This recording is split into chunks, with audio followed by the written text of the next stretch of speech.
maîtresse, à lui soit le règne, la puissance et la gloire. Salutations fraternelles à tous mes frères et à toutes mes sœurs, vous qui êtes amoureux des Saintes Écritures, que notre Seigneur Christ vous consolide encore et toujours, afin que vous puissiez voir les choses comme les saints. Merci au Seigneur Jésus-Christ, notre Créateur, notre Dieu, notre époux, notre Rédempteur, lui qui est l'unique qui possède toute la plénitude de la divinité, qu'il vous soit encore favorable. Mes frères, merci pour les questions que vous nous posez. Vous qui voulez comprendre les Écritures comme l'un de nous, vous qui voulez voir les Saintes Écritures et la doctrine de notre Seigneur Jésus-Christ comme l'un de nous. Merci pour les questions qui nous sont adressées afin de les répondre de la manière que l'Église aussi puisse juger notre façon de les comprendre. Mais bien aimé, il y a plusieurs questions qui sont répétitives. Et ces questions répétitives alors méritent alors des réponses par rapport à notre façon de les voir. La vie éternelle est-elle gratuite? Selon les Écritures, nous sommes dans Romains. Romains chapitre 6, le verset 23. Car le salaire du péché, c'est la mort.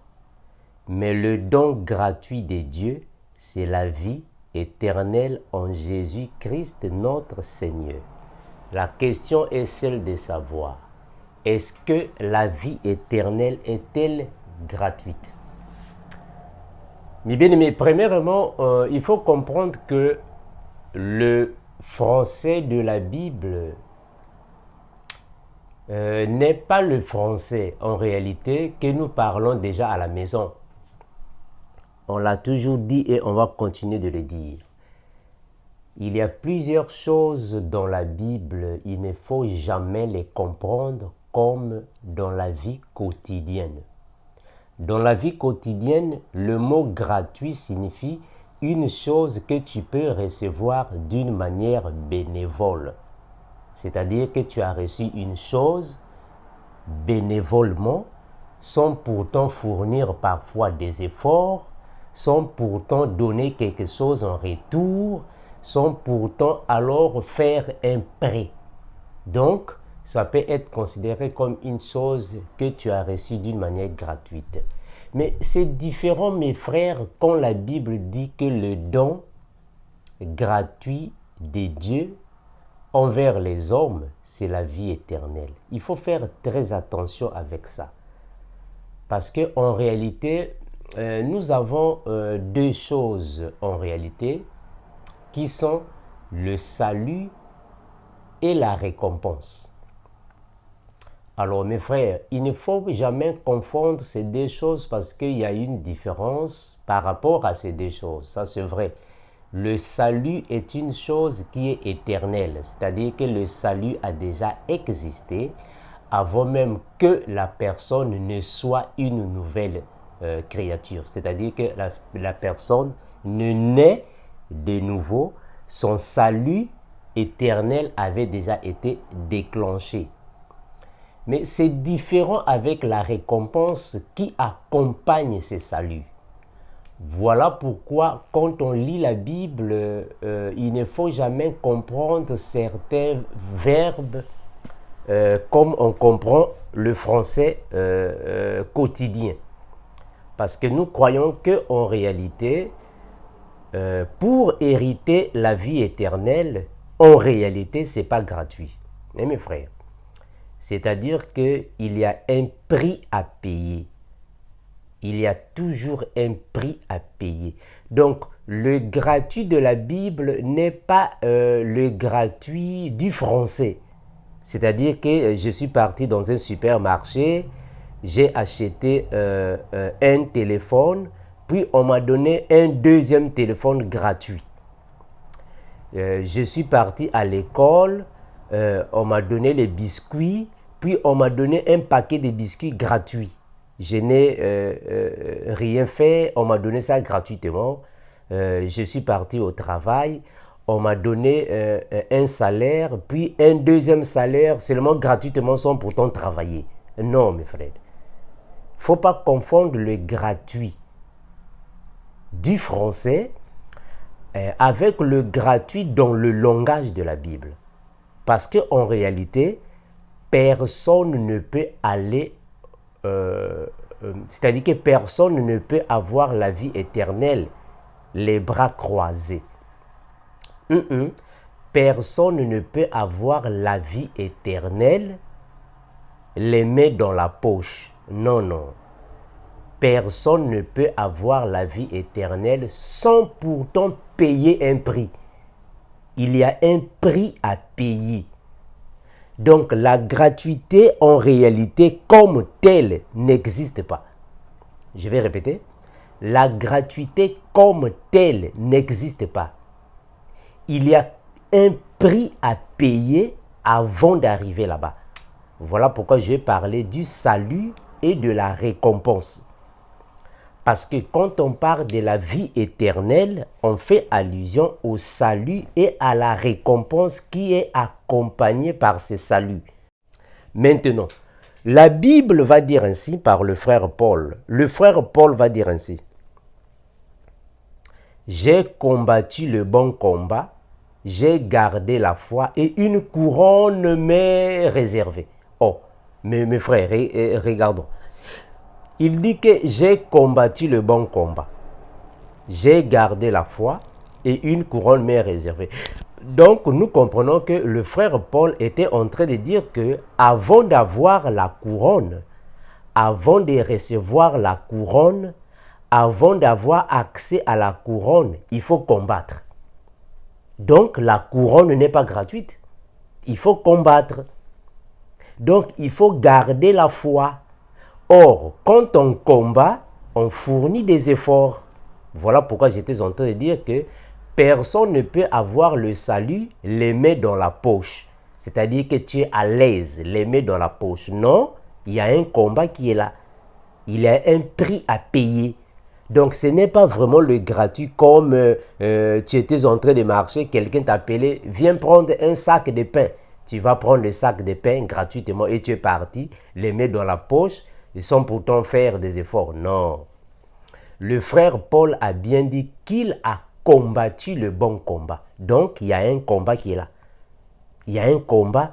Avant de recevoir la couronne, il faut combattre. Il faut garder la foi.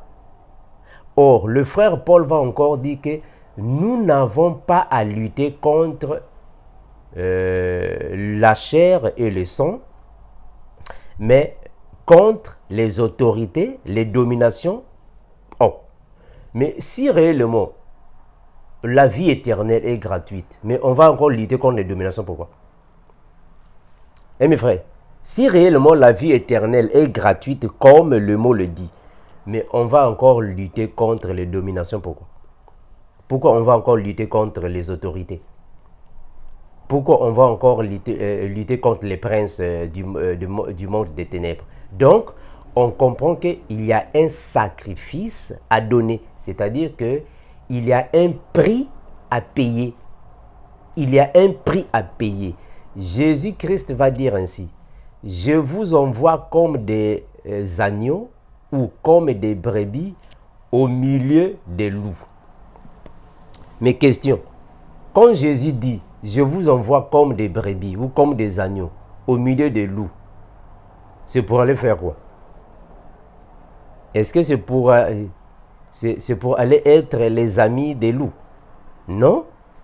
Quand Jésus dit que je vous envoie comme des agneaux ou des brebis au milieu des loups, c'est-à-dire que Jésus est en train de nous livrer aux méchants. Mais qu'est-ce que les méchants vont nous faire? Les méchants font quoi? Les loups font quoi aux brebis, aux loups? Mais c'est pour les déchirer. C'est pour les déchirer, comme on a fait aux frères, c'est-à-dire aux apôtres. Les apôtres qui sont passés. Et même le frère Jean-Baptiste, on l'a décapité. Donc, il y a un prix à payer. Donc, la gratuité dans le spirituel ne signifie pas réellement dire gratuit. Non. Le gratuit, là, ne signifie pas dire que, bon, nous allons rester bras croisés, on va mettre les mains dans la poche et on va seulement attendre le salut parce que c'est gratuit. Donc, il n'y a aucun effort à fournir, on reste les mains dans la poche. Non, mes frères, attention avec ces gratuits-là, attention. Le frère Paul a dit, tous ceux qui veulent vivre pieusement seront persécutés. Oh, donc on ne peut pas vivre pieusement sans être persécuté. Or, quand on traverse la persécution, c'est-à-dire nous sommes en train de payer le prix. On est en train de payer le prix par les persécutions. Et la Bible a même dit que c'est avec ou c'est par ou avec beaucoup de tribulations qu'il nous faudra entrer dans le royaume de Dieu. Oh. Donc, la Bible est claire de dire que on ne peut pas entrer dans le royaume de Dieu sans passer par les tribulations, sans passer par les persécutions. Donc, il y a des persécutions, il y a des tribulations. Donc, la vie éternelle, faut pas la voir gratuite dans le sens du français que nous parlons à la maison. Gratuit, non. Parce qu'en réalité, le Seigneur Jésus-Christ a dit, si quelqu'un veut me suivre, qu'il se charge de sa croix. Donc, il y a une croix à transporter. Il y a une croix qu'il faut transporter. Alors, puisqu'il y a une croix à transporter, mais donc, où est la gratuité là-bas? Donc, il faut faire attention avec la gratuité dont la Bible parle. Ce n'est pas la gratuité dans le sens du mot français gratuit. Non. La gratuité de la Bible est accompagnée avec des sacrifices, des souffrances, des persécutions et des tribulations. Donc, dans la vie chrétienne, il y a toujours des tribulations, il y a toujours des sacrifices. Jésus va dire dans la Bible ainsi, « Je vous ai donné le pouvoir de marcher sur les serpents, les scorpions et sur toute la puissance de l'ennemi, et rien ne vous fera du mal. » Ah, donc on comprend que Jésus nous a donné le pouvoir. Mais le pouvoir, c'est pour faire quoi? C'est pour combattre. Donc, il te donne le pouvoir pour que tu puisses combattre avec. Donc, ce n'est pas une gratuite à mettre les mains dans la poche ou dans les poches. Ce n'est pas une gratuité que nous allons rester assis, les bras croisés, les jambes croisées. Non, il y a un combat qui est là. Il y a un combat qui est là. Et le frère Paul va dire même à Timothée, Timothée, combat le bon combat. Donc, il y a un combat qui est là. Donc, il faut faire attention, mes frères, quand la Bible dit que le don gratuit de Dieu, c'est la vie éternelle. Alors, ici, la vie éternelle, sa gratuité n'est pas dans le sens, bon, tu dors les bras croisés, les pieds croisés ou les jambes croisées, tu te réveilles les bras croisés, les jambes croisées. Non, mes frères, attention. Le frère Pierre, le frère Paul ont confirmé dans les Écritures que le diable est là pour attaquer les enfants de Dieu. Il rôde comme un lion rugissant, cherchant qui il dévorera. Donc, nous comprenons que dans la foi chrétienne, il y a un combat. Tout chrétien mène une vie de combat. Il n'y a pas un chrétien qui n'a pas de combat, ça n'existe pas. Parce qu'on a toujours dit qu'ici sur la terre, il y a seulement deux camps. Mes bien-aimés, ici sur la terre, ou soit dans le monde, il y a seulement deux camps. Le camp de Dieu et le camp de Satan. C'est fini. Il n'y a personne qui est neutre. Oh non, moi je suis neutre. Je suis ni avec Satan, ni avec Dieu. Ça n'existe pas. Ça n'existe pas. Il n'y a que deux camps. Le camp de Dieu et le camp de Satan. Donc, si quelqu'un est avec nous dans la bergerie, donc nous comprenons qu'il est du camp de Dieu. Parce que la Bible a dit qu'il y a seulement deux côtés. Ceux du dedans et ceux du dehors. C'est fini. Donc, si quelqu'un n'est pas dedans avec nous, donc il est dehors. Si quelqu'un n'est pas dehors, donc il est dedans, c'est fini. Donc, si tu n'es pas avec Dieu, donc tu es avec Satan. Personne n'est neutre. Oh non, bon, moi je ne connais pas ces choses. Je ne suis pas ni avec Dieu, ni avec ça. Non, si tu n'es pas avec Dieu, donc Satan te récupère. Si tu n'es pas avec Dieu, donc Satan te récupère. Donc ici sur la terre, il y a un combat. Donc toute personne qui est avec le Seigneur Jésus-Christ est adversaire de Satan. Il y a un combat qui est là. Donc la gratuité de la Bible, il ne faut pas comprendre ça comme la gratuité à l'école. Oh non, frère Armando, nous à l'école, il y a la gratuité de l'enseignement. Et nous étudiants sommes payés, on ne paye pas les frais, on ne paye pas on ne paye pas. Ça c'est la gratuité du monde. Dans la gratuité du monde, tu peux utiliser les choses sans payer, sans fournir des efforts, sans voilà. Mais en réalité, d'une manière ou d'une autre, la gratuité, d'une manière totale, n'existe pas. Hein, mes frères? Dans le sens propre du mot gratuit, ça n'existe pas. Parce que derrière le mot gratuité, il y a toujours quelques bénéfices ou il y a toujours quelques intérêts. Hein, il y a toujours quelques intérêts, mes frères. Mais dans les choses de Dieu, c'est comme ça. Le frère Paul a dit à Timothée, Timothée, supporte les souffrances. Oh, mais une chose qui est gratuite, on va encore supporter les souffrances. Donc, nous comprenons qu'il y a un prix à payer. Jésus, quand il est venu nous donner la rédemption, quand il est venu faire la réconciliation, il n'y a rien de gratuit là-bas, mes frères. La Bible est claire de dire que Jésus a payé un prix pour nous racheter. Donc, ce n'est pas gratuit. Il a payé un prix pour nous racheter. Donc, le rachat n'était pas une chose que Jésus est venu danser sur la croix. Non. Jésus est venu mettre les mains dans la poche. Non, il y a un combat qui a eu lieu. Donc, gratuit dans la Bible, il ne faut pas voir ça comme gratuit à la maison ou gratuit dans le français. Il faut faire très attention, frère. Parce que toute personne qui se dit disciple de Christ, automatiquement est ennemi de Satan, adversaire de Satan. Donc, il y a un combat qui est là. Donc, il n'y a pas, dans la vie chrétienne, il n'y a personne en réalité qui peut rester bras croisés. Bon, tu as les mains dans les poches, tu n'as pas un combat. Ça n'existe pas. Si quelqu'un n'a pas un combat, donc il n'est pas avec nous. Il est de l'autre côté.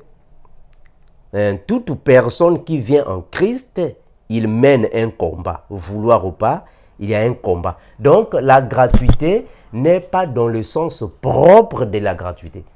Donc, quand la Bible dit le don gratuit de Dieu, c'est la vie éternelle, il ne faut pas voir ça gratuit là. C'est comme si c'était une chose, tu te réveilles, tu te laves, tu vas dormir. Non, frère. Parce que nous comprenons que dans le mot la vie éternelle, comme je disais, nous prenons le salut et il y a des récompenses qui sont là. Le salut, comme j'avais dit auparavant, le Seigneur a garanti la vie éternelle à ses enfants depuis l'éternité. Ça, c'est vrai. Le Seigneur garantit la vie éternelle à ses enfants depuis l'éternité. Mais sauf que, mes frères, avant d'aller au ciel, avant d'être sauvé, ce n'est pas une chose que tu vas rester bras croisés. Non, le frère Paul l'a bien dit. Que pour hériter le royaume, il faut passer par des tribulations. Pour hériter le royaume, il faut passer par les persécutions. Donc, ce n'est pas une gratuité comme telle. Et Jésus lui-même l'a même dit que si quelqu'un veut me suivre, tu ne peux pas venir les bras ballants. Si quelqu'un veut me suivre, il ne faut pas venir avec les bras dans la poche. Tu mets tes bras dans la poche et tu suis Jésus. Non, ce n'est pas ça. Si quelqu'un veut me suivre, il ne faut pas venir avec les mains sur la tête et tu es à l'aise. Non, frère. Il faut prendre ta croix. Tu veux suivre Jésus, tu prends ta croix et tu commences à suivre Jésus jusqu'à la fin de la course. Donc, ce n'est pas gratuit parce qu'il y a une croix à transporter. Hein, mes frères? Donc, ce n'est pas une gratuité comme telle. Il y a une croix à transporter jusqu'à la fin de la course. C'est ce que le frère Paul a dit, que nous sommes comme les athlètes, nous courons. Bon, maintenant, toi, tu viens avec les bras croisés. Non, mais il y a une course qui est là. Il faut courir. Maintenant, comment est-ce que tu vas courir avec les mains dans la poche? Il faut courir. Il faut courir jusqu'à la fin de ta vie. Tu dois commencer de courir. Ah, donc, on comprend que c'est comme dans une compétition des athlètes qui sont en train de courir. Il y a de ceux qui vont tomber dans la course. Il y a de ceux qui vont tomber et rester par terre. Il y a de ceux qui vont tomber et vont se relever. Et il y a de ceux qui vont continuer de courir plus que les autres. Donc, il faut chercher de courir plus que les autres pour ne pas tomber. Donc, il y a des efforts à fournir. Ce n'est pas gratuit. Donc, il y a des efforts à fournir là. Parce que quand on parle de la persécution, tribulation, transporter la croix, ce sont les souffrances. Mais donc, comment est-ce que tu vas transporter la croix si tu ne fournis pas des efforts? Hein, mes frères? Ça, c'est vrai. Avoir l'autre là, la vie éternelle, c'est une chose spirituelle, c'est vrai. Mais ici sur la terre, aussi longtemps que nous sommes en train de marcher dans la foi, il y a une course, il y a un combat. Il faut garder la foi. Il faut courir avec ta croix. Donc, nous comprenons que ce n'est pas une gratuité dans le sens propre du mot gratuit. Parce qu'en réalité, mes frères, vouloir ou pas, si quelqu'un se déclare être disciple de Christ, il doit passer par les tribulations. Il doit passer par les persécutions. Il doit passer par des souffrances, vouloir ou pas. Donc, il y a un prix à payer. Donc, ce n'est pas gratuit comme tel. Ce n'est pas gratuit comme tu vas à l'église catholique, puis on te donne les fauteuils, comme en Occident. Tu vas à l'église catholique, on te donne les sacs de riz, les sacs d'haricots, les sacs de lait et les sacs de quaker. Et tu amènes à la maison. On m'a donné ça gratuitement. Mais en réalité, ce n'est pas gratuit. Parce que derrière tout ça, il y a des intérêts qui sont là. Est-ce que vous voyez ça? Ce n'est pas gratuit. Parce que derrière ça, il y a des intérêts qui sont là. Ce n'est pas gratuit. Donc, il ne faut pas voir réellement la gratuité là, dans le sens que, bon, on va me donner ça gratuitement. Le Seigneur nous a donné la vie éternelle, c'est gratuit. Il a donné ça gratuitement, donc on peut rester à l'aise, bras croisés. Non, mes frères, non, c'est pas ça.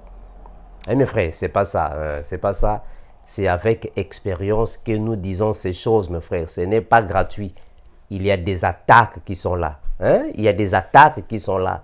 Il y a des tentations qui sont là. Alors, puisque déjà nous traversons des attaques, des tentations, des tribulations, des persécutions, des souffrances, donc ce n'est pas gratuit comme le mot le dit. Ce n'est pas gratuit comme le mot le dit. Il y a toujours quelque chose à nous mettre en évidence. Il y a toujours un prix à payer. C'est-à-dire qu'avant d'arriver à la fin de la course, parce que bon, nous comprenons que le salut, comme je disais auparavant, le salut est une chose éternelle. Le salut est une chose éternelle que le Seigneur a déjà déclenchée à ses enfants. Le salut est une chose que le Seigneur a déjà donnée à ses enfants. Le salut est une chose que le Seigneur a déjà garantie à ses enfants. Mais sauf que il y a des récompenses que nous devons aussi accompagner avec. Et le salut en question n'est pas un salut que nous allons recevoir comme ça, les mains dans la poche. Non.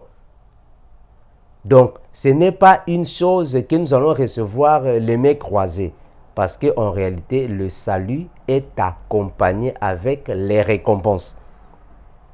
Voilà pourquoi le frère Paul a dit qu'il a combattu le bon combat, il a gardé la foi alors la couronne lui est réservée. Donc on comprend par là qu'il y a alors la couronne comme récompense qu'il va recevoir, mais avant de recevoir cette récompense, il fallait passer par les combats.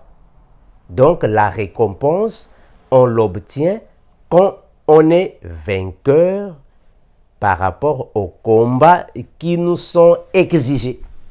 En plus, il y a une question qui est vraiment répétitive, c'est la question du ministère.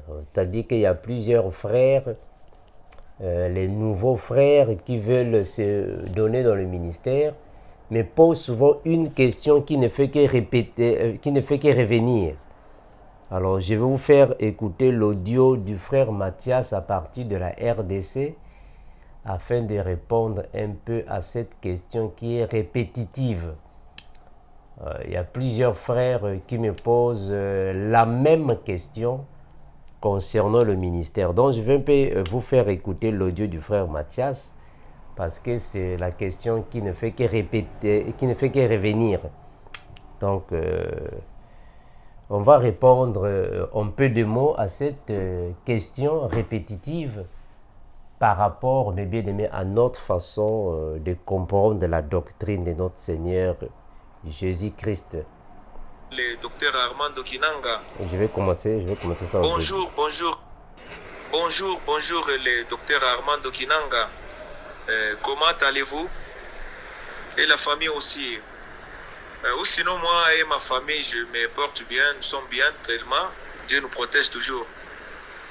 J'aimerais un peu vous demander une question à frère Armando. Avant de vous demander cette question, j'aimerais d'abord ouvrir une entre parenthèses. Moi, auparavant, quand j'étais encore jeune ou trop jeune, quand j'étais à l'école, j'avais tombé malade à un certain moment, j'étais entré même à l'hôpital. Alors on m'avait soigné, le docteur m'avait beaucoup soigné, mais les résultats n'étaient pas encore forts vraiment. Alors j'attendais la mort vraiment. J'avais perdu même ma conscience. J'avais fait 10 jours sans manger. Alors quand mes parents, maman et papa, avaient appelé les hommes de Dieu pour venir prier pour moi à l'hôpital. Alors quand les hommes de Dieu étaient venus à l'hôpital, ils ont été commencé à prier pour moi. Alors, comme était la prophétie, était que moi, frère Mathias, j'ai un ministère à moi. Alors je travaillerai un jour. Alors tous ces gens-là, jusqu'à aujourd'hui, ils ont déjà été passés, ils ne sont plus ici dans ce monde, ils sont tous morts. Alors c'était la prophétie que j'aurais aussi un ministère. Alors moi-même, je ne connais pas ce que signifie un ministère, je ne savais pas dans cet état-là. Alors j'ai travaillé dans des églises vraiment comme étant chantre, j'ai joué le clavier, mais je ne savais même pas comment on chante, mais par rapport à l'instrument. Je joue bien, alors je travaille beaucoup, il y a beaucoup de temps vraiment, plus de 13 ans. Alors, par manque de connaissances, j'avais tombé dans une mauvaise église, parce que j'ai passé dans beaucoup d'églises. J'avais tombé dans l'église de Kakou Philippe. C'était par rapport à mes parents aussi. J'avais tombé dans cette église-là. Après cette église-là, c'est maintenant que j'étais en train d'entrer dans cette église-là. Je suivais les enseignements de Kakou Philippe. Alors, par manque de connaissances, je ne savais pas, j'étais en train d'accepter toutes choses. Parce que je ne savais pas auparavant vraiment.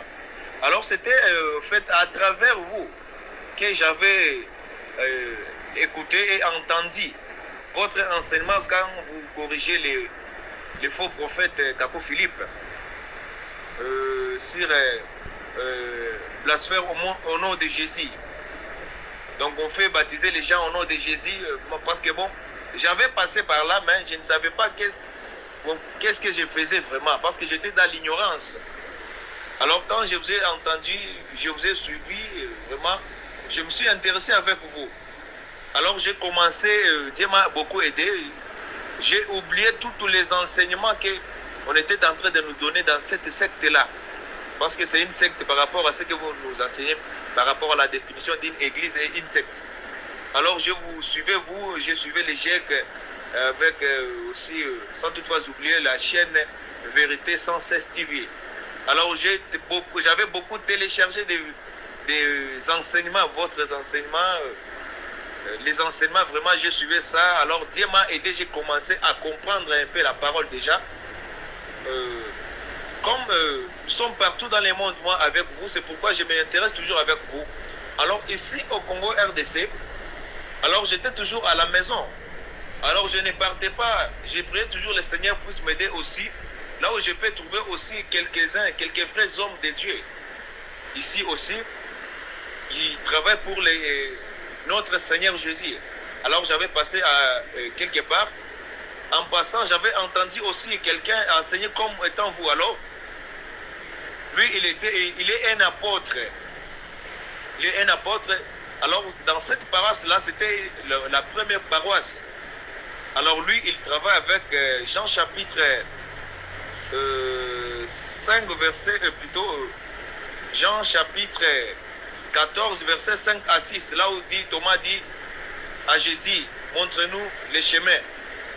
Alors Jésus dit, je suis le chemin, la vérité et la vie. Alors c'est ça la mission qu'il travaille avec ces passages. Alors, quand j'avais entré dans cette église-là, alors on avait déjà commencé à construire dans une autre ville.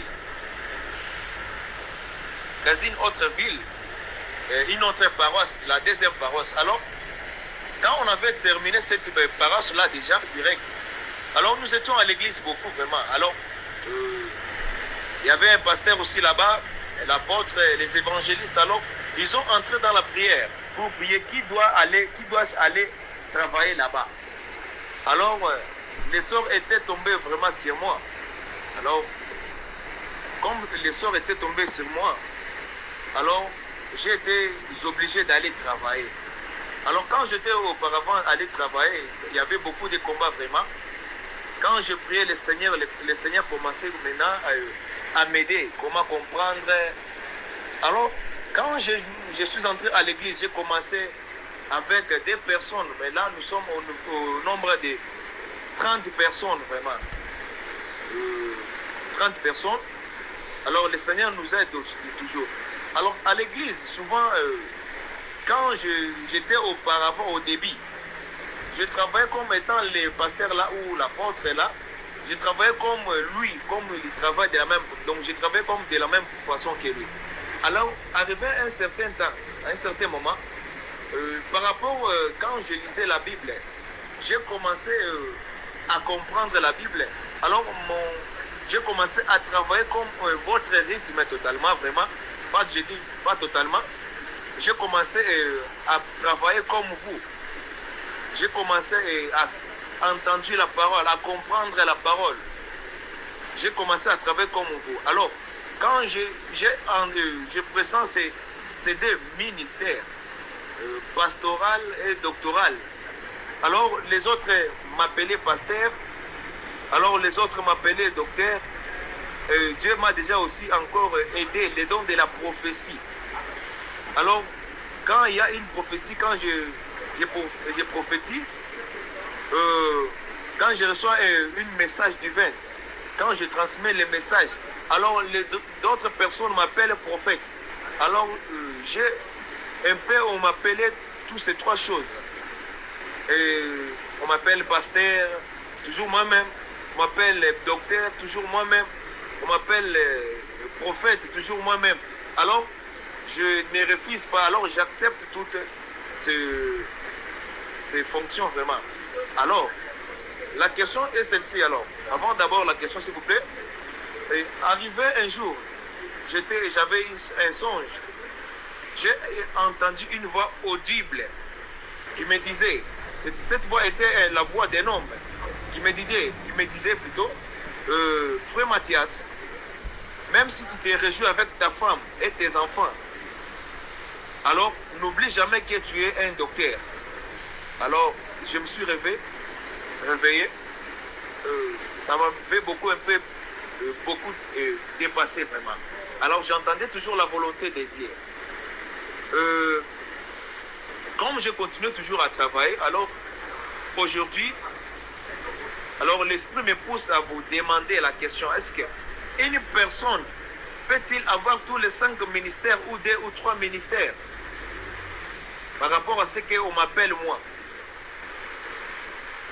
Alors en esprit, je prenais l'exemple, quand je lisais la Bible, je prenais l'exemple des prophètes Moïse. Alors, je prenais l'exemple des prophètes Moïse. Mais or, toujours la Bible me dit, Moïse était venu avec la loi. Alors, comme Moïse était venu avec la loi, donc Moïse, il était aussi docteur. S'il était docteur, toujours aussi docteur et prophète, alors je me suis un peu beaucoup demandé, est-ce que, parce que la parole me confirme que l'ancienne alliance, c'est l'ombre.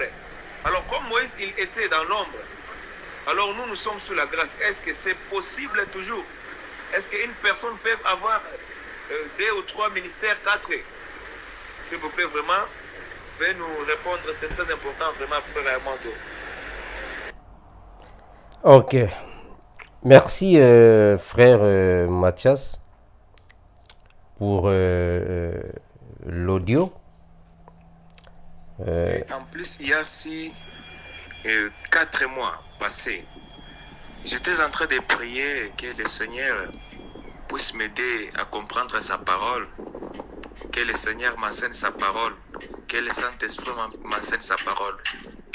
Alors, c'était un jour, j'avais eu un songe que je vous voyais, vous, le frère Armando, vous étiez en train de descendre. C'était comme à la montagne. Moi, j'étais en train de monter. J'étais au milieu presque de la montagne. Alors, vous étiez en train de descendre. Vous m'avez pris la main. Qu'est-ce que vous m'avez dit? La réponse était que, frère Mathias, c'est là aussi, moi, on m'enseigne la parole. Alors, quand vous m'avez pris la main, j'ai commencé à monter avec vous dans la montagne. Alors, arrivé au plateau de la montagne, alors j'avais trouvé le pasteur là, son nom c'est le pasteur Samuel, donc celui qui est l'apôtre que je suis en train de fréquenter avec lui aussi ici au Congo RDC. C'est lui qui m'a donné cette paroisse là. Alors c'était lui aussi, je lui ai trouvé là-bas. Et vous, et qu'est-ce que vous m'avez dit? Vous m'avez dit que c'est là où on vous enseigne aussi la parole. Alors, il y avait une maison, une grande église ouverte. Alors, quand l'heure était sonnée, était arrivée, vous m'avez dit que, frère Mathias, comme ça, entrons là-bas pour que on puisse nous enseigner. Alors, c'était les songes. Alors, les rêves, les songes étaient vraiment arrivés à la fin. Et je me suis réveillé. Alors, si vous vous souvenez bien, je vous avais dit ces derniers temps, ces songes-là. Il y a plus de 4 mois. Voilà, merci mon frère Mathias pour ces audios. Bon, mes bien-aimés, si je vous ai mis ces audios parce que il y a beaucoup de frères, qui m'envoient des audios pareils. Il y a beaucoup de frères de partout qui m'envoient des audios du même genre, du genre que le Seigneur l'a donné le ministère, le Seigneur l'a fait voir le frère Armando, on était ensemble, on était en train de parler de Dieu. Bon, la même chose avec ce que le frère Mathias a dit. Bon, mes frères, vous savez, c'est tout à fait normal que le Seigneur vous montre un serviteur, son serviteur, dans un songe, en train de vous enseigner la Bible, la parole, en train de marcher avec lui, parlant des choses de Dieu. Ça c'est une chose fréquente, c'est la chose que plusieurs personnes me disent toujours. Il n'y a pas de souci pour ça. Alors, la question du ministère, c'est la question qui me revient à maintes fois. Il y a beaucoup de jeunes frères qui posent cette question concernant le ministère. C'est une bonne chose. Tu as commencé avec 2 personnes, le Seigneur a fait grâce, vous êtes maintenant 30. Ça monte. Mes frères, vous savez, avec le ministère, c'est une chose qu'on doit prendre au sérieux. Vraiment au sérieux. Ça c'est vrai, le Seigneur a consacré depuis l'éternité. Le Seigneur a consacré, quand le frère Jérémie dit que le Seigneur a dit qu'il avait déjà consacré, oui, le Seigneur l'avait déjà consacré, il a reçu des visions, la voix audible, ça c'est vrai, mais il y a un temps de préparation, il y a un temps que le Seigneur doit te préparer. D'une manière, d'une autre, tu dois être préparé. Alors, concernant la question de est-ce qu'une personne peut avoir 3 ministères, 4 ministères? Bon, mes frères, vous savez, je l'ai toujours dit, ou soit on l'a toujours dit, que le Seigneur donne un ministère à un serviteur. Et le ministère n'est pas une chose qu'on peut recevoir en un clin d'œil et on commence à l'exercer en un clin d'œil.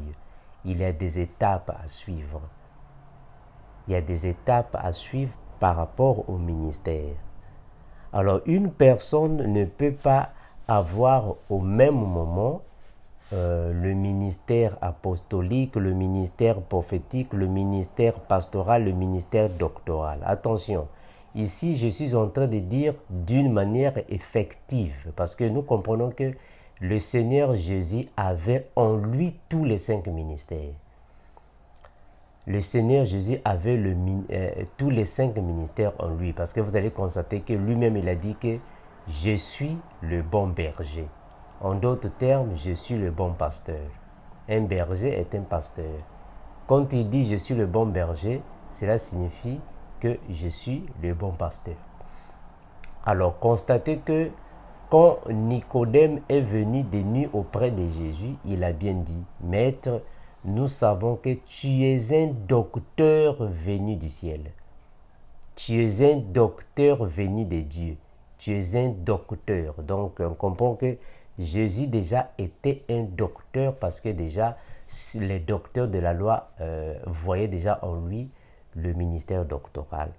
Et regardons que quand Jésus a fait face à la femme samaritaine a bien dit mais je vois que tu es prophète. Voilà, parce qu'il avait déjà l'onction prophétique. Et il était aussi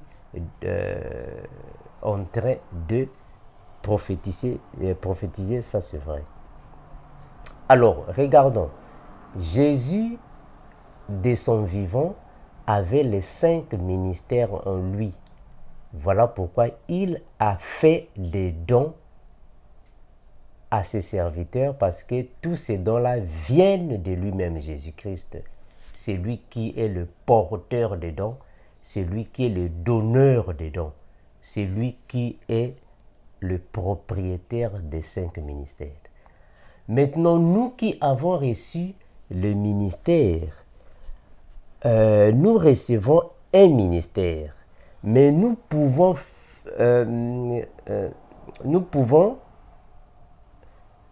exercer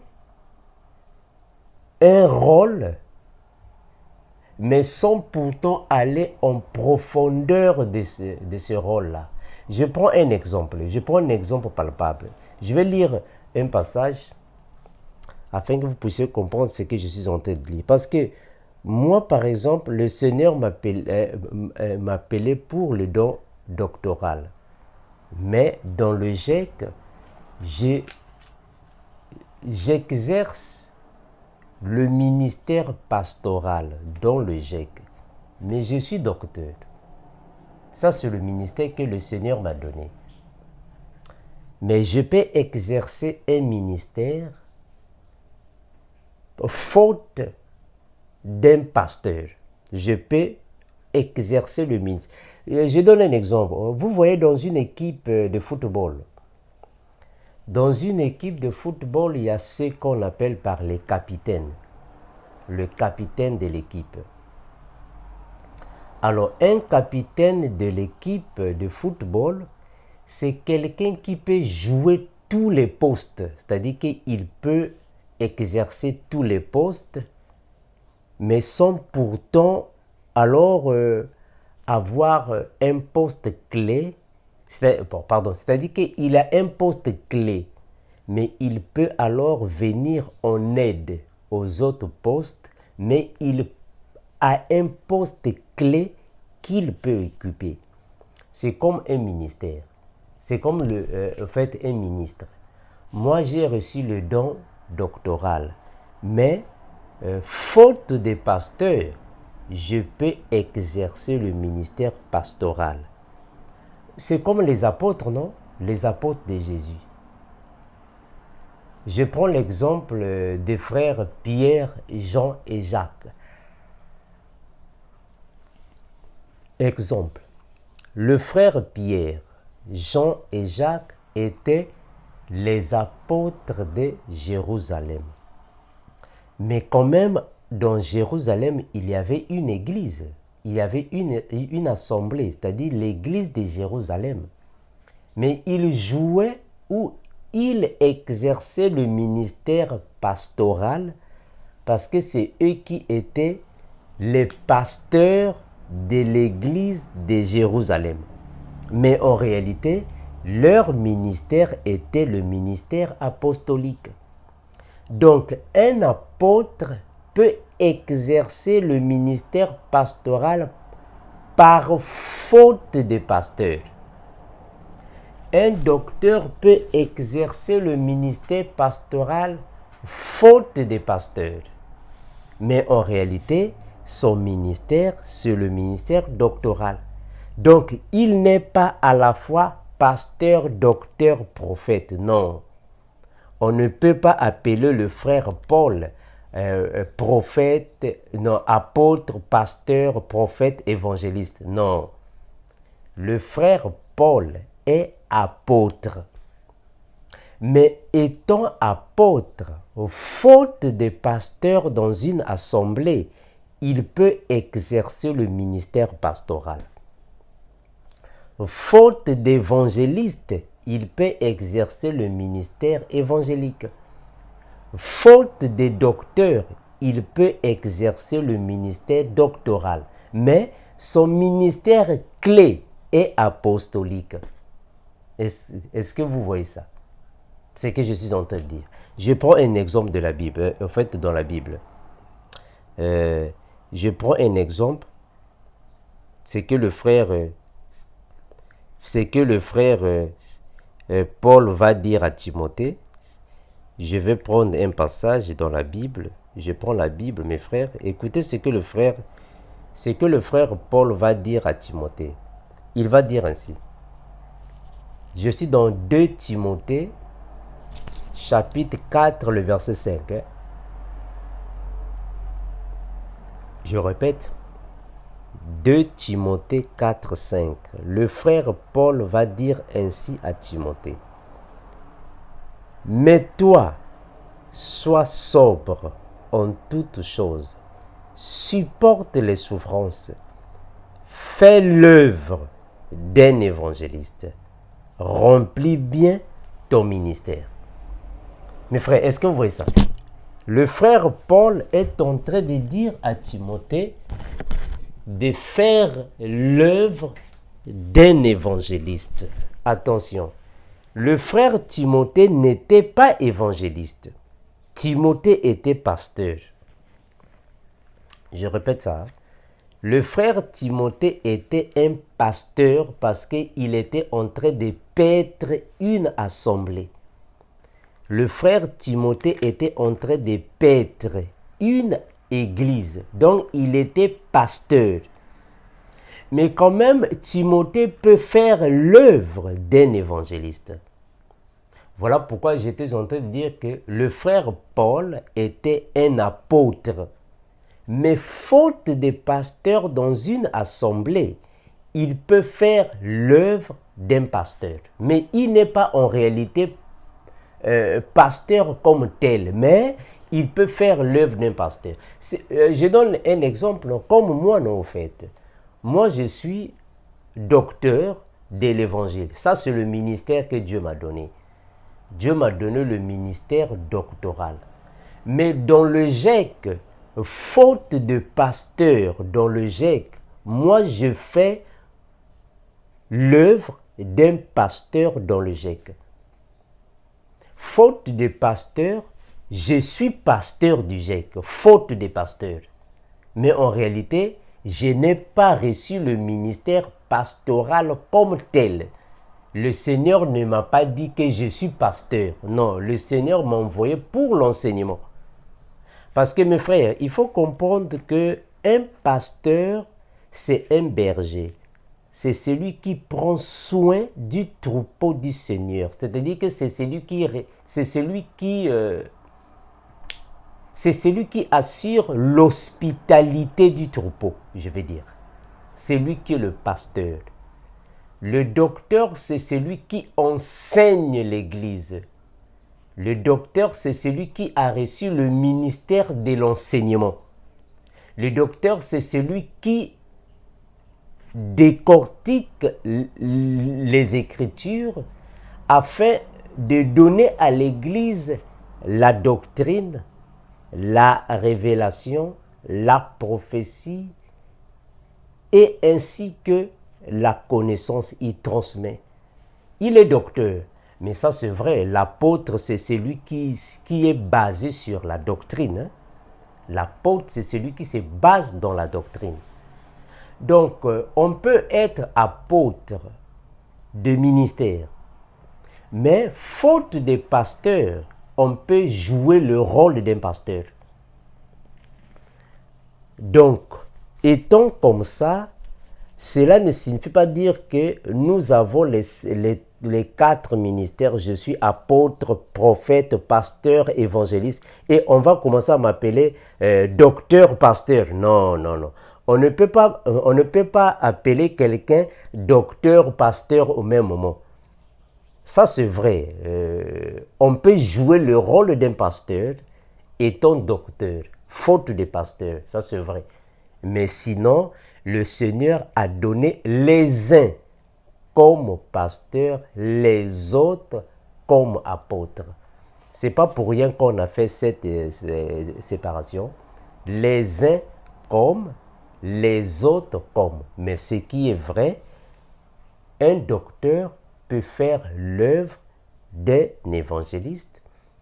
Un évangéliste peut faire l'œuvre d'un pasteur. Ça, c'est vrai. Ça, c'est vrai. Mais sinon, le Seigneur a accordé à chacun de nous un ministère particulier là où on va plus se focaliser. Quelqu'un peut avoir le don des prophéties.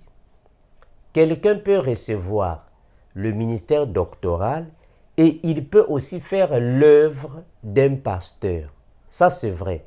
Mais sauf qu'il y aura toujours un ministère là où tu vas beaucoup plus te focaliser. Voilà pourquoi j'ai parlé d'un capitaine d'une équipe de football. Dans une équipe de football, quelqu'un peut être capitaine. Le capitaine là, il peut jouer dans tous les postes. Il peut accomplir les tâches dans tous les postes, mais sauf que il y aura toujours un poste là où il va beaucoup plus être capable d'effectuer plus par rapport aux autres postes. C'est-à-dire qu'il y a toujours un poste là où il va se sentir plus à l'aise par rapport aux autres postes. Bon, je donne un exemple, par exemple, le frère Pierre. Le frère Pierre est apôtre. Étant apôtre, il peut exercer l'œuvre d'un pasteur. Ça, c'est vrai. Je donne même l'exemple du frère Jean. Le frère Jean était apôtre, non? Le frère Jean était apôtre. Mais quand le frère Jean s'est réfugié dans l'île de Patmos, là, quand même, le Seigneur nous a convaincus que le frère le frère Jean avait aussi le don de la prophétie. Parce que le livre de l'Apocalypse n'est pas donné à n'importe qui. Ce n'est pas n'importe qui peut avoir les prophéties de l'Apocalypse. Le frère Jean a reçu les prophéties de l'Apocalypse, mais parce qu'en lui, il y avait le don des prophéties. Parce que dans le frère Jean, il y avait l'onction prophétique. Donc, on peut comprendre que le frère Jean, qui a reçu le ministère apostolique, avait aussi l'onction prophétique. C'est comme le frère David, non? Je vais prendre un passage. Je vais prendre un passage. La Bible nous convainc que le frère David était aussi un prophète. La Bible va dire ainsi. Je vais lire un passage. Donc, David n'était pas seulement un chantre. Il avait l'onction prophétique. Je vais lire ça. La Bible dit ainsi. Je suis dans Actes des Apôtres, le chapitre 2. Je prends le verset 29 et 30. Actes chapitre 2, le verset 29 et 30. La Bible va dire ainsi. Ô mon frère, qu'il me soit permis de vous dire librement au sujet du patriarche David, qu'il est mort, qu'il a été enseveli, et que son sépulcre existe encore aujourd'hui parmi nous. Comme il était prophète, est-ce que vous voyez ici? Le verset 30. Comme il était prophète et qu'il savait que Dieu lui avait promis avec serment de faire asseoir un de ses descendants sur son trône, c'est la résurrection du Christ qu'il a prévu et annoncé. Est-ce que vous voyez ça? Donc, David n'était pas seulement chantre, comme les gens le pensent, que David était seulement chantre. Non, en réalité, David avait l'onction prophétique parce que c'est David aussi qui a annoncé le Messie. David a annoncé le Messie. Voilà pourquoi, quand le Seigneur Jésus était sur la croix, il a dit « Mon Dieu, pourquoi m'as-tu abandonné ?» En réalité, c'est une prophétie du frère David. C'est-à-dire que c'est une prophétie de Dieu donnée à David. C'est le frère David qui avait prophétisé la mort de Jésus. C'est David qui avait prophétisé disant « Mon Dieu, pourquoi m'as-tu abandonné ?» Donc, on comprend que le frère David, malgré qu'il était chantre de l'Éternel, mais il avait l'onction prophétique. Est-ce que vous voyez ça? Il avait l'onction prophétique. Voilà pourquoi j'étais en train de dire que on peut être apôtre, mais dans une assemblée faute de pasteurs, l'apôtre aussi peut exercer le ministère pastoral. Alors, étant ainsi, on ne va pas l'appeler au même moment apôtre, pasteur, prophète, évangéliste. Non, c'est pas comme ça. Et lui, il ne va pas se dire que, bon, mes frères, moi, je suis apôtre, pasteur, évangéliste, prophète. Non, c'est pas comme ça que ça... C'est pas comme ça que les choses de Dieu peuvent être. Parce que le frère Paul était apôtre, mais il y avait des églises que le frère Paul était en train de paître.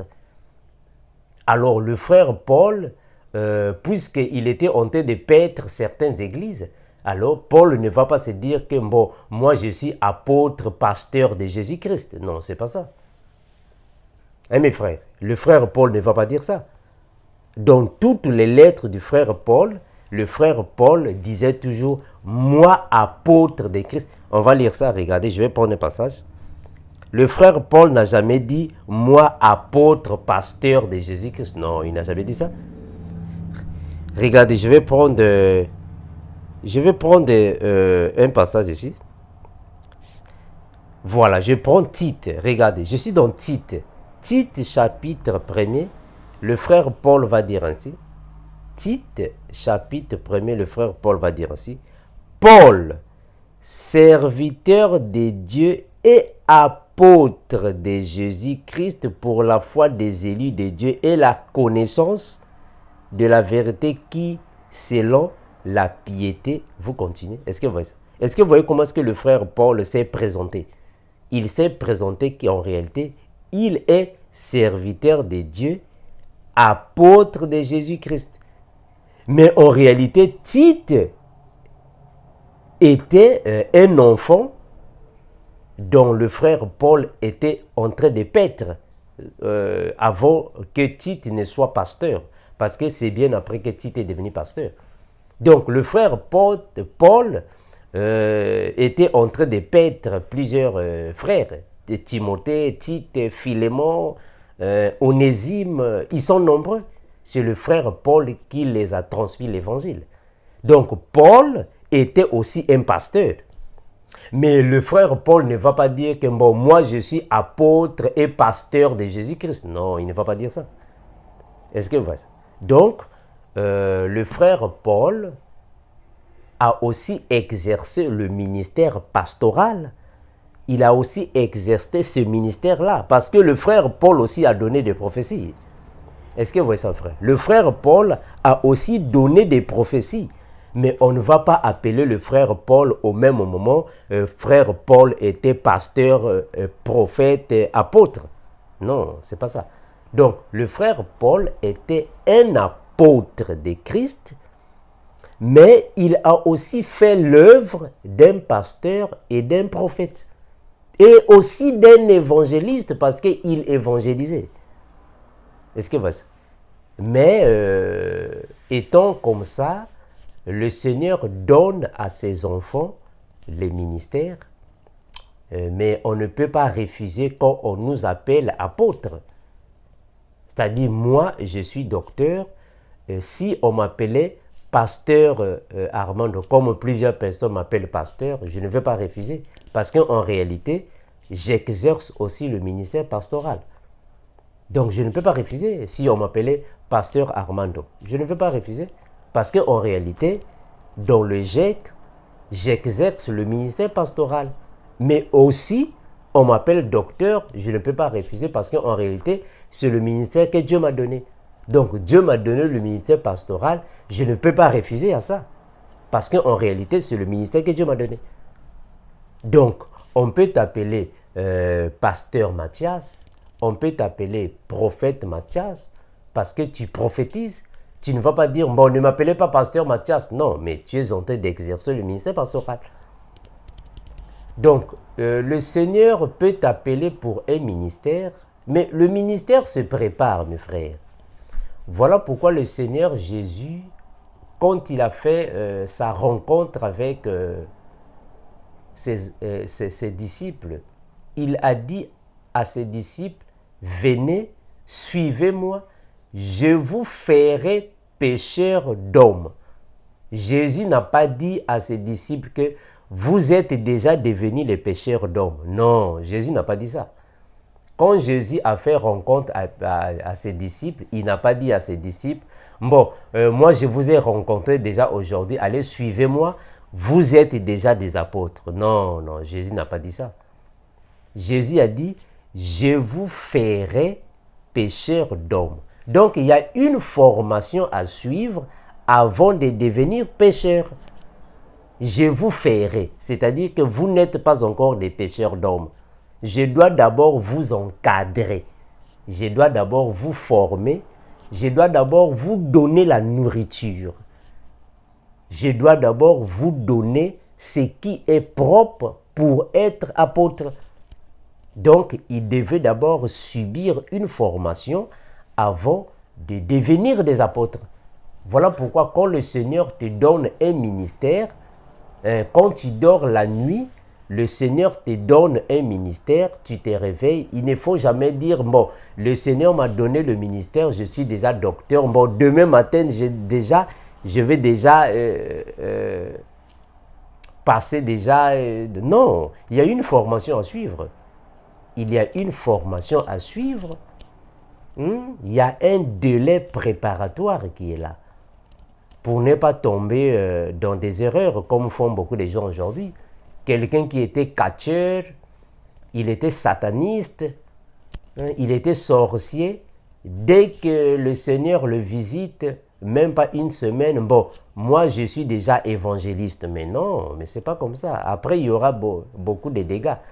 Voilà pourquoi aujourd'hui, il y a beaucoup de gens qui sont dans l'autre, dans des erreurs.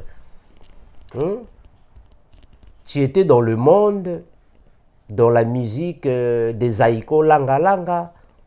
Tu étais dans le monde avec Kofi Olomide et Burumpela. Tu étais en train de chanter, danser là-bas, Ndombolo avec Burumpela. Le Seigneur t'a fait grâce, le Seigneur t'a visité, même pas 2 jours. Bon, je suis déjà ministre de Dieu. Mais non, il y aura beaucoup de dégâts. Il y aura beaucoup de dégâts. Il faut qu'il y ait une formation. Ce n'est pas du jour au lendemain, déjà, tu deviens déjà... non, je suis serviteur de Dieu. Non, c'est pas comme ça. Donc, même dans la Bible, tous les apôtres, tous les prophètes que le Seigneur a appelés dans le ministère, le Seigneur les a préparés d'avance. Il faut être prêt, il faut être préparé. Le Seigneur prépare ses enfants pour éviter qu'il y ait des dégâts après. Nous tous, nous avons été préparés. Vous croyez que moi, Armando, c'est hier que j'ai commencé avec le ministère? C'est hier que j'ai commencé avec le ministère, je me suis levé de bon matin. Bon, appelez-moi docteur Armando, je suis docteur. Non, c'est pas comme ça. J'ai été préparé. Je suis passé par les aînés dans la foi. Je suis passé par le pasteur Binel Kinanga, qui m'a préparé. Je suis passé par l'évangéliste Jean-Baptiste des Assemblées des Saints, les Assemblées des Dieux, qui m'a préparé. Je suis passé, il y a un délai préparatoire qui est là. Donc, le Seigneur, quand il donne le ministère, il peut parler comme il veut, que ce soit par un songe, par une vision, par un frère, une sœur, par une personne quelconque, par une voix audible. Le Seigneur parle. Et quand le Seigneur te parle, il te donne un ministère, il ne faut pas déjà être pressé de se lancer déjà dans le bain. Non, il y a un délai préparatoire. Le Seigneur doit te préparer. C'est ce que j'ai toujours dit à plusieurs jeunes frères qui m'appellent, qui me contactent concernant ça. Frère Armando, moi aussi je vais être comme toi. Frère Armando, moi aussi le Seigneur m'a donné le ministère. Frère Armando, oui, c'est bon, c'est une bonne chose. Le Seigneur donne le ministère à qui il veut et comme il veut, au moment voulu. Mais il y a un délai préparatoire qui est là. Il faut passer, il faut écouter les aînés dans la foi. Nous tous, nous sommes passés par là. Donc c'est très important pour ne pas commettre les erreurs comme beaucoup de gens commettent aujourd'hui. Les gens comme les Tatou, les Joël Tatou. Joël Tatou, quelqu'un qui passe là pour oh non, je suis prophète. Dans tous ces enseignements, il y a toujours des dégâts. Joël Tatou. Dans tous ces enseignements, il y a toujours des polémiques, il y a toujours des buzz, il y a toujours des dégâts. Mais oui, c'est tout à fait normal parce que tu dors la nuit, tu as un rêve. Je suis prophète, tu t'es rêvé, bon, tu commences déjà à enseigner. Il y aura beaucoup de dégâts. Il y aura beaucoup de dégâts, mes frères. Donc, il faut passer par là, c'est doucement. Il faut qu'il y ait une préparation, il faut qu'il y ait un délai préparatoire pour ne pas commettre beaucoup d'erreurs, comme nous voyons aujourd'hui, beaucoup de gens commettent des erreurs. Quelqu'un qui s'est dit, bon, Dieu m'a donné le ministère, quand tu lui demandes, bon, quel est le ministère que Dieu t'a donné? Oh non, le ministère des dénonciations, commencer à dénoncer des gens. Oh, mais est-ce que dénoncer des gens, c'est un ministère? Le ministère de dénoncer des gens, ça n'existe pas ça. Ça, c'est quel ministère ça? Vous venez là, non, Dieu m'a donné le ministère. Quel ministère? Oh non, le ministère de balayer l'église. Oh, mais est-ce que balayer l'église, c'est un ministère? Tu vas balayer les bancs, l'autre là, balayer une église, bâtiment. Tu vas nettoyer les bancs, ça c'est un ministère. Oh non, Dieu m'a donné ce ministère. Oh, mais est-ce que c'est un ministère? Oui, ça c'est vrai. Un ministère signifie un travail, c'est vrai. Un ministère signifie un travail. Mais balayer l'église n'est pas un ministère. Si c'est comme ça, tout le monde aura un ministère. Hein, mes frères? Il ne faut pas confondre les choses. Manger, quand on mange, on mâche, ça c'est vrai. Manger, c'est mâcher. Mâcher, c'est manger. Mais il y a une certaine particularité. Il y a de certaines particularités qu'on ne va pas confondre les deux choses. Ça c'est vrai. Un ministère signifie un travail, c'est vrai. Mais tout travail n'est pas ministère. Hein, mes frères? Un ministère est un travail, c'est vrai. Mais tout travail n'est pas ministère. Tout travail n'est pas ministère. Quand on parle du ministère, on fait allusion à une œuvre que Dieu a donnée, mais avec des précisions. Une œuvre que Dieu a donnée, mais qui est là dans le but de gagner les âmes. Qui est là dans le but de construire l'homme intérieur. Qui est là dans le but de donner à l'homme ce qu'il faut pour sa vie spirituelle. C'est ça le ministère. C'est ça le ministère, mes frères. Ce n'est pas quelqu'un qui nettoie la voiture du pasteur. Tu dis que ça, c'est le ministère que Dieu m'a donné. Oh, mais est-ce que nettoyer la voiture du pasteur, c'est un ministère? Il ne faut pas confondre les choses. Mes frères. Donc, c'est un peu ça, mes bien-aimés. Le Seigneur peut donner le ministère à une personne. La personne peut avoir le ministère doctoral, mais il peut exercer d'autres ministères, ça c'est vrai.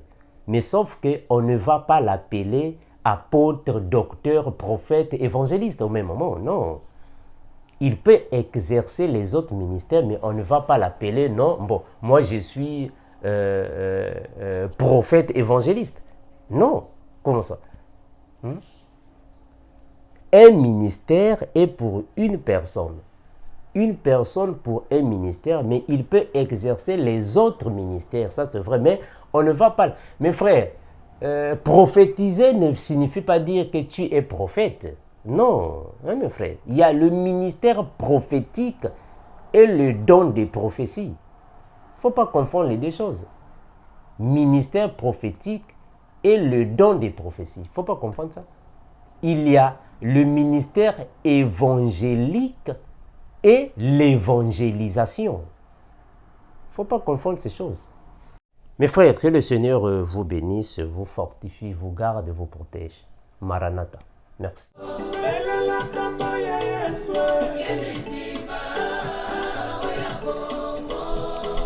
L'amour de Christ n'a pas de fin pour le salut.